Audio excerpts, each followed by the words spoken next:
புதுச்சேரி சட்டப்பேரவை தேர்தலையொட்டி மார்ச் 15ஆம் தேதி முதல் தேர்தல் நடத்தை விதிமுறைகள் அமலுக்கு வந்துள்ளது. தேர்தல் செயல்முறை மே 6ஆம் தேதி வரை நடைமுறையில் இருக்கும். புதுச்சேரியில் தேர்தலையொட்டி மதுபான விற்பனைக்கு பல்வேறு கட்டுப்பாடுகளை தேர்தல் துறை விதித்திருந்தது. தினமும் மதுபான விற்பனையை கணக்கு காட்ட வேண்டும், அனைத்து கடைகளிலும் சிசிடிவி கேமரா வைக்க வேண்டும் என்ற விதி பிறப்பிக்கப்பட்டிருந்தது.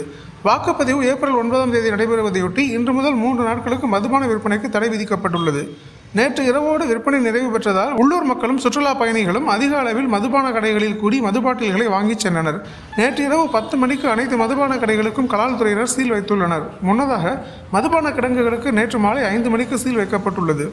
புதுச்சேரியில் மட்டும் 453 மதுபான கடைகளுக்கு சீல் வைக்கப்பட்டுள்ளது. மேலும் தடையை மீறி மதுபானங்கள் விற்பனை செய்தால் பாட்டில்கள் பறிமுதல் செய்யப்பட்டு கடும் நடவடிக்கை எடுக்கப்படும் என்று கலால்துறை சார்பில் எச்சரிக்கை விடுக்கப்பட்டுள்ளது.